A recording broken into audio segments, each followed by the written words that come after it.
épisode.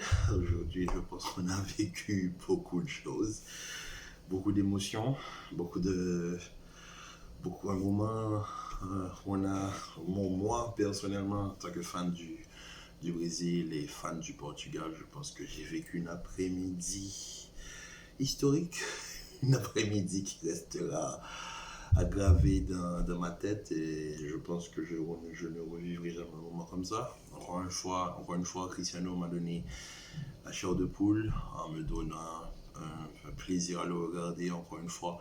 Lui que je suis depuis que j'ai 6 ans, 7 ans, 7 ans, 2003 à Sporting Lisbonne, 2002, j'avais 6 ans, 7 ans, depuis que j'ai 7 ans. Donc quand même, c'est impressionnant de voir que même à 38 ans, à 37 ans, bientôt 38 ans le 15 février, il me fait une Modric. Le gars me fait une Modric. Il me sort une performance où franchement, je reste ébahi. C'est la première fois aussi que je vois Cristiano pleurer en chantant son hymne national. C'est un moment assez spécial, mais franchement, un très beau match. Le Portugal et le Ghana nous a offert les deux équipes nous ont offert un spectacle digne d'une Coupe du Monde. Le Ghana, comme on va voir la formation tactique des deux équipes pour commencer notre vidéo et on va commencer par le Portugal. On voit très vite que le Portugal passe avec son équipe de base et une équipe très offensive avec bien sûr Otavio et Bruno Fernandes qui permutent pratiquement pendant tout le match. On va pas se mentir, Otavio n'a jamais joué sur le côté pendant tout le match. Bruno était celui qui prenait le côté et il faisait même pas un 4-1. En fait, là, le dispositif, c'est 4-3-3. Mais en fait, le vrai dispositif du Portugal, c'était qu'un 4-1-4-1 avec Otavio qui rentrait et Bruno qui prenait les côtés. Et João Félix était vraiment sur le côté gauche en l'absence de Diogo Jota, parce qu'on sait tous très bien que le Portugal commence toujours avec Jota.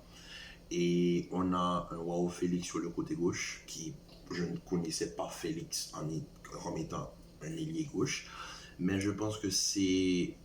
Au fait, je pense que c'est un type de 4-2-2-2, même pas un 4-4-2, ça a été un 4-2-2-2, mais un Félix qui dézonait tellement sur le côté qu'à la fin, ça donnait une ligne de 4 au milieu de terrain avec Bruno à gauche, Otavio Bernardo Silva au milieu de terrain pour suppléer Ruben Neves et Félix à gauche. Et Ronaldo en pointe, qui redescendait beaucoup pour venir chercher le ballon. Pour quelqu'un de 37 ans qu'on disait il n'y a pas si longtemps qu'il est finito pipo, je pense que là, il nous a prouvé l'opposé. Et là, on passe avec le Ghana qui nous a offert une prestation défensive, même sur le papier, on peut voir, c'est un 5-4-1 avec une paire de... Pour moi, c'est même pas un 5-4-1, c'est un 5-2-3 parce que on voyait très vite que Ayew n'était pas sur le côté. Ayew était en support d'Inaki Williams et Kudus était purement numéro 10. C'était lui le créateur, celui qui devait relancer la balle. Partey et Samed, on les connaît tous, ces gars, surtout Thomas Partey, Atlético, Arsenal. Ce garçon, c'est un pur 6. Lui, il est devant la défense, il fait ce qu'il a à faire. Il a une très bonne qualité de passe, mais voilà, quoi. Abdoul, Samed et lui, c'était vraiment, il faisait presque partie de la défense parce que le Ghana est venu avec littéralement 7 joueurs défensifs et 3 joueurs offensifs. Donc ils nous ont offert ce que je pense être la meilleure prestation défensive du championnat pour le moment. Vraiment une équipe ghanéenne qui ne se projetait pas, qui essayait de jouer de longs ballons, mais si ça passait pas par Kudus, s'il n'y avait pas eu un moment d'explosivité de Kudus, il n'y avait aucune image, il n'y avait aucun highlight, quand je peux dire, pour les Ghanéens.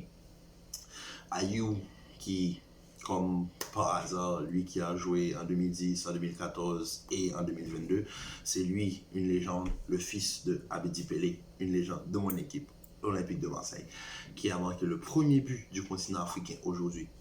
Donc c'était très beau, c'est l'image, le moment où il égalise face au Portugal, c'est émouvant. Mais bon, avant d'arriver sur le but d'Ayew, maintenant portons une attention particulière à la première période. Il y a 3 actions, mais au fait 3 actions de Cristiano Ronaldo. je vais porter une attention particulière sur le Portugal, bien sûr, mais en même temps, j'aimerais porter une attention particulière sur Cristiano Ronaldo. On a un Portugal en première mi-temps qui maîtrise la balle. Portugal, maître du jeu, une pression avec une exploitation parfaite de l'espace. Les Cancelo facilement trouvés. On voyait que le jeu était vraiment aéré. Guerreiro faisait des transversales pour Cancelo qui était vraiment libre sur son côté gauche. On retrouvait facilement Ruben Neves en maître du jeu. Lui qui prenait son temps pour relancer la balle à chaque fois devant la défense, comme ce qu'il fait chaque week-end à Wolverhampton. On ne trouve pas un Portugal trop défensif comme on a l'habitude avec M. Fernando Santos, qui nous donne facilement les William Carvalho, Danilo Pereira et Pepe en défense centrale. Pepe, finalement, on a trouvé un remplaçant à Pepe, Danilo au PSG, qui est finalement devenu un défenseur central de métier. Associé à Ruben Diaz, pour moi le meilleur défenseur central du monde. La seule surprise pour moi, et je l'ai dit à certaines personnes avant le match, c'est la titularisation de Rafael Guerreiro sur Nuno Mendes. Je pense que Nuno Mendes est blessé parce que Rafael Guerreiro ne peut pas commencer devant Nuno Mendes. Il est en difficulté à Dortmund, donc pour moi je pense que c'est parce que Nuno Mendes a une petite gêne. On sait tous que même avant le match du PSG face à la Juventus, que Nuno Mendes était un petit peu blessé. Je pense que Nuno Mendes n'a pas commencé le match à cause de sa blessure. Mais ça n'a pas empêché que le Portugal a maîtrisé son sujet pendant la première période. On retrouve un Cristiano qui retrouve ses repères, il fait des appels en profondeur, il arrive à trouver l'espace qu'il faut entre Amartey et Salisu en première période. On voit sur une passe, sur un contrôle raté, on va dire un contrôle un petit peu trop lourd de sa part, où il rate son face au gardien. Et là, je me dis que peut y avoir un petit quelque chose qui arrive au Portugal, peut-être parce que là, l'équipe ne joue pas pour Cristiano, l'équipe joue finalement un football collectif. Finalement, Bernardo Silva, on l'a mis dans l'axe, parce que d'habitude, au Portugal, Bernardo Silva joue à droite. Mais là, on a finalement trouvé en la personne d'Otavio et de Bruno Fernandes, et cette permutation très, très intelligente, que Bernardo Silva peut finalement venir jouer dans l'axe. Donc, on a Bernardo Silva, Bruno Fernandes et Otavio, 3 mètres à jouer avec en support Ruben Neves. C'était vraiment c'était vraiment du Joga Bonito, originaire européen, on va dire. Donc c'était beau à voir, et on retrouve, comme je vous dis, un Cristiano qui faisait des appels en profondeur, qui retrouve surtout un élan offensif quand on regarde par exemple cette action avec le saut, où on voit qu'on retrouve un Cristiano qui saute très haut, qui domine son adversaire direct, et tu vois que Amartey est complètement pris, et que Cristiano, voilà, s'il arrive à remettre la balle, Ziggy n'existe pas dans les buts, quoi. Donc on le sait tous que ça c'est du Cristiano Ronaldo. Et la mi-temps arrive, et avant la mi-temps, la troisième action sur laquelle j'aimerais revenir, c'est le but refusé à Cristiano Ronaldo pour une soi-disant faute sur Djikou, le défenseur de Strasbourg. On voit très bien que les deux jouent le contact. Il n'y a pas de Cristiano qui pousse trop, ni Djikou qui essaie de jouer le corps à corps. Non, c'est vraiment épaule contre épaule. Les deux mettent le bras, les deux essaient de se démarquer. Amartey voit très bien que Djikou ne va pas remporter le duel, et Djikou se laisse tomber un petit peu sur le dernier appui de Cristiano Ronaldo. Mais pour moi, il y a clairement but, et ce but a été refusé. Je pense que un petit peu injuste de la part de l'arbitre, mais quand même, le Portugal a quand même maîtrisé. Ça n'a pas empêché que le Portugal a continué à pousser, et en deuxième mi-temps, ça a fini par payer. Une faute sur Cristiano. Je sais que beaucoup de gens vont dire il n'y a pas de penalty. Moi, j'aimerais revenir sur une chose, c'est que Fox Sport, sur la chaîne sur laquelle je regarde le match, il y a un analyste qui est au bord du terrain, et qui lui explique sur chaque faute la règle utilisée par l'arbitre pour déterminer la faute. Et il est bien dit que Cristiano, sur l'action, Salisu, je pense que c'est Salisu, le défenseur de Southampton, il met le coude sur le dos de Cristiano. Et ça, c'est une faute. Si le coude était au niveau du bras de Cristiano, il n'y aurait jamais eu faute. C'est pour ça que l'arbitre n'a même pas regardé la VAR, et il a sifflé tout de suite le penalty. Parce que l'arbitre, D'habitude, on voit une action, on laisse jouer, ensuite l'avant revient, ensuite l'arbitre va regarder, on connaît tous le processus. Mais là, l'arbitre était sûr, il y avait faute, parce que le coude était directement sur le dos de Cristiano, qui joue très bien l'action, il se met en opposition et il se laisse tomber. On est d'accord. Moi, en tant qu'attaquant, moi, j'ai joué au football, je joue attaquant. Les gens qui me connaissent très bien. Parfois, il faut apprendre à se laisser tomber. En tant qu'attaquant, tu dois rapporter quelque chose à l'équipe. C'est soit une faute, soit un corner, soit une touche. Mais ton rôle, soit un but, mais ton rôle, c'est de ramener quelque chose de positif à ton équipe. Et là, je vois un Cristiano qui me fait quelque chose qu'il n'a jamais fait de toute sa vie. C'est embrasser le ballon.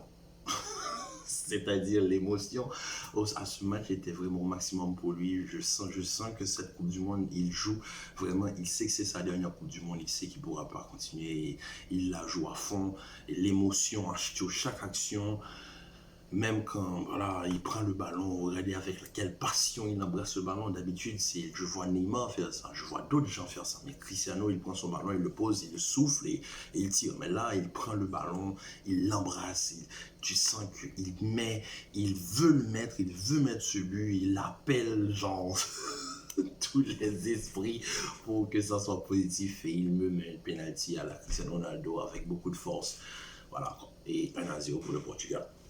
Et suite au but du Portugal, le Ghana a ouvert. Voilà, il y avait plus 5 défenseurs, maintenant il y en avait 3. Les ailiers, là, les ailiers Sedou, si je ne me trompe pas sur son nom. Oui, Sedou et Ranman, ils prenaient les côtés et il y avait finalement une action offensive pour le Ghana. Récupération de Kudus, centre directement. Un petit geste un petit peu mal maîtrisé de Danilo, ça passe entre les jambes. Ça arrive sur André Ayew, premier but du continent africain dans cette Coupe du Monde. Et c'est parti, le match est parti. Mais moi, j'aimerais revenir sur une chose. Qu'est-ce qu'il faut faire pour que Rafael Leao soit considéré comme un titulaire indiscutable au Portugal? J'ai pas de problème avec Otavio, mais Leao, pour moi, le Portugal doit partir sur un trio Leao, Félix et Cristiano. Les trois jouent très bien ensemble et on voit que dès que le Portugal, comme d'habitude, les changements très tardifs, mais dès qu'il y a eu les changements, on voit un autre Portugal. On voit une passe de Bruno Fernandes qui casse la ligne et qui arrive sur Félix, qui, à mon humble avis, a une finition de génie, où vraiment il arrive 100 fois devant le gardien, il met le but du 2-1, et ensuite, quel délice de Bruno, mais là, le débordement de Leao, c'est ce qu'il fait dans mon équipe, le Milan, c'est tous les week-ends, je vois Leao déborder dans ma tête, je dis, mais je crie, mais fais la passe pour Leao. Il n'y avait rien à faire, un petit délice, un petit intérieur du pied, super but. Très beau but de Rafael Leao pour le 3-1. Et sur une action un petit peu bizarre, le Ghana trouve un centre de Kudus, si je ne me trompe pas. Non, c'est pas Kudus. C'est Kudus qui fait le centre, je ne me rappelle pas. Et une tête de celui qui célèbre comme Cristiano, je ne me rappelle pas de son nom, désolé. Et ça part sur un 3-2. Et là, le match, je vois que le Ghana veut mettre de la pression. Et le petit point faible du match, pour moi, le point positif, celui à qui je donnerai la mauvaise note de 0, c'est Diogo Costa, le gardien de Porto, le gardien du Portugal. Il m'a fait un match catastrophique. Pour moi, c'était le digne successeur de Rui Patricio. Il était même, pour moi, à un certain niveau, plus jeune et vraiment plus talentueux que Rui Patricio. Je ne sais pas si c'est la pression, peut-être trop jeune, premier match de Coupe du Monde, titularisation, etc. Devant Rui Patricio quand même, qui est encore sur le banc. Peut-être un petit peu trop de pression, il n'arrive pas à gérer. Bon, il a un petit peu paniqué, il a failli nous coûter un 3e but que Iñaki Williams glisse au bon moment. Je préfère le dire comme ça. Et bon, ça nous donne la victoire, mais vraiment, c'était un match. Si tu étais cardiaque, fallait pas le regarder. Il fallait pas le regarder parce qu'en tant que fan du Portugal, je peux vous dire que le coach ghanéen, Otto Addo, il nous a fait très mal. Le Ghana nous a fait très mal. Maintenant, le prochain match, c'est face à l'Uruguay. Donc, bien sûr, un petit Darwin Núñez Cristiano, ça va pas être. Darwin Núñez ou Félix, Suarez Cristiano. Donc là, on va dire, le dernier face-à-face entre ces deux, après tous les Real Madrid-Barça que les deux nous ont donné, je pense que un dernier face-à-face en Coupe du Monde, en phase de groupe, pour savoir qui passera, on verra. Pendant ce match aussi, je verrai bien sûr, je garderai un œil sur mon madrilène, Fede Valverde, qui nous a fait aussi un grand match aujourd'hui avec le Uruguay-Corée du Sud. Un match sur lequel on reviendra dans le résumé de la première journée de Coupe du Monde. Mais vraiment, un Portugal qui nous montre qu'ils viennent pour la première fois depuis presque 10 ans. Un Portugal pour la première fois qui ne vient pas jouer pour Cristiano. Un Portugal qui vient jouer pour le pays. Un Portugal qui joue collectif. Un Ruben Neves de gala. Un Bernardo Silva, Bruno Fernandes. Franchement, ce duo-là, City United, Premier League, c'est beau. Ruben Neves, Premier League, c'est beau. On voit la touche, on voit le beau jeu chez eux et ça respire le beau jeu. Et franchement, j'ai qu'une hâte, c'est de voir le Portugal-Uruguay. Uruguay très fort défensivement avec les dinosaures derrière, là, les Diogo Godin, Martin Caceres et José María Jiménez. Donc, très hâte de voir ce match. Je pense que c'est dimanche. Dimanche? Non, c'est quel jour? En tout cas, on se capte très vite pour le match Portugal-Uruguay. Prochaine vidéo, ce sera sur le match du Brésil, un match qui nous a donné beaucoup d'émotions, avec une scène un petit peu tragique aussi, donc on reviendra là-dessus. Prenez soin de vous, à la prochaine.